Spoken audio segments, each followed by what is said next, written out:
Mom, Dad, your child probably plays video games. It's not a bad thing, but there are a couple things you probably should know that will help you and your child have a better relationship and make something more positive out of it, and it's something they're probably going to appreciate years down the line. Gamers, you should send this video to your parents. Parents, if your child plays video games, just take a moment and listen to what I have to say.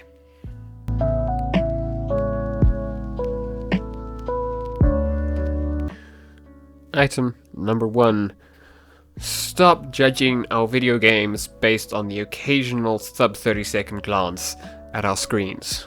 You don't know anything if you're just basing it off of that. My mom walked in the other day and told me that all my games look the same. Someone please tell me how this looks like this, which looks like this.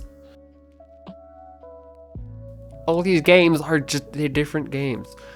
You can't base it all on a 30-second glance, and not every game is a big, violent slaughterfest. Not all video games are violent. And even those that do have combat in them aren't always encouraging violence. There are a lot of games that actually encourage diplomacy to avoid violence. Point number 2, don't be like this dad. So this morning I read an article about a dad that Reddit was angry at because as punishment for his child not waking up at the same time every morning, he didn't just take away his playtime or access to his computer or console like most parents would. No. This dad went on and deleted this kid's Minecraft world. This Minecraft world this 9-year-old has spent a year building a castle in. Now, you wouldn't go and burn paintings if your child was an artist and spent the last year painting all these tiny little details on their self-designed, beautiful portrait. Don't go delete their Minecraft world. That child is never going to trust that dad with anything he cares about ever again. He's going to have trust issues because he put in a lot of effort and he cared a lot about that world, and the dad just like, you know what? You can't see it again. It's gone. Finished. It's over and done with. It wasn't just the, you can't play Minecraft for the next week. It's, screw it, I'm just going to destroy the things you spent a year building on. Games are a form of expression. We are able to express ourselves through our video games. You need to keep that in mind, and understanding that also leads into my next point. And that next point is, don't be afraid to get involved in your child's hobby. You'd be surprised by how many furries and 50-year-olds actually play video games, and by how many different types of video games they are. So don't be afraid to jump in and play video games with your child. You may not like the one they're playing, but you might like the other. Like in my first point, I was showing screenshots of 3 completely different video games that appeal to 3 completely different audiences that I enjoy. And it helps a lot when a parent understands why a child enjoys their video games. You'll be a lot slower to judge it when you actually understand it. Next one, give your child a little bit of benefit of the doubt when it comes to online games and the people that they play with.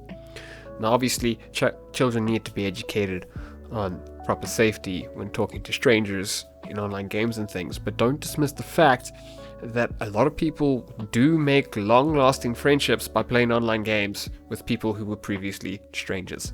So give them the benefit of the doubt. Yes, monitor who they're talking to if you makes you feel safe. It's something I would suggest, but just give them a little bit of benefit of the doubt. You'd be surprised by the types of friendships that can be made playing online video games with other people out there. It is a live experience. The people your children are playing with are real people. Just keep that in mind. I don't know if this is number 5 or 6, but Mom, Dad, I know it's becoming an aging meme, but you haven't got it. We can't just pause our online video games. An online video game is a live event. You don't go to a live concert and just tell everyone, hey, you gotta stop enjoying the concert, the band needs to stop playing and singing, just pause it, I'm going to the bathroom, or I need you to pack away the laundry. You can't do that. It's an online game, it's a live event. A better approach is to have a discussion with your child. Tell them, you know we have dinner at this time. Make sure you're not playing an online game you can't pause at this time. Or just give them 5 minutes just to round off the match. Most online games, bar a few, do allow you to break things up into smaller sections, or they don't have missions that take very long, just so that you can get up to go to the bathroom quite often, or go pack the dishwasher, or whatever it is you need to do.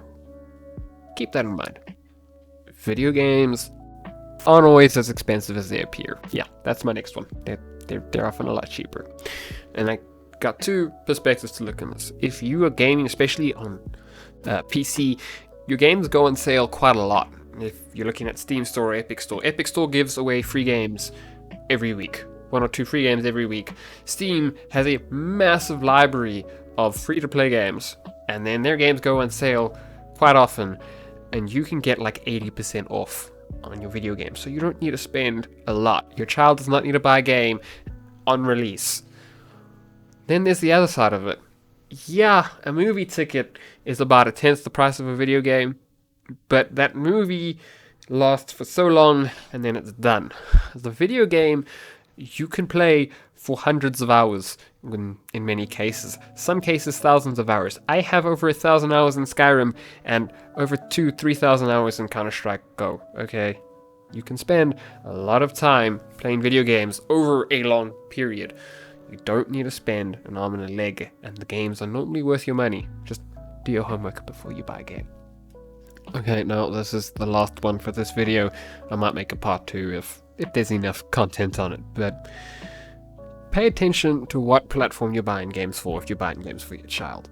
An Xbox game does not work on a PlayStation and does not work on a PC. The best thing, especially if you're walking into a store to buy a game, take a photo of your child's console or whatever they're using to play the games on and show it to the guy at the counter. He'll be able to tell you 99.99% of the time. If he can't tell you and he's in a video game store, he shouldn't work there. But just take a photo of the console, show it to the guy at the counter. He'll get you hooked up. Alternatively, buy the game online on that platform. Okay? If you buy a game online through the PlayStation store on PlayStation, the game will work on your child's console. You buy it on Steam, you're getting the PC version of the game. Just those are 2 ways to not make this mistake and not give your child a very disappointing Christmas or birthday. But if you need a gift idea for your child who plays video games, you should check out the video that's popping up in the card somewhere on the top of my screen any moment now, because I did a video about gift ideas for gamers that you could probably find very useful. But anyway, thanks for watching. I'm Luke from Happy's Tech Hut. I hope you enjoyed my video, or you found it useful or helpful or informative, and if not, I'm sorry. Just tell me what you think in the comments down below. Leave a like. Don't forget to leave that comment, please. And then subscribe. And hopefully you'll see me in another video. And again, thanks for watching.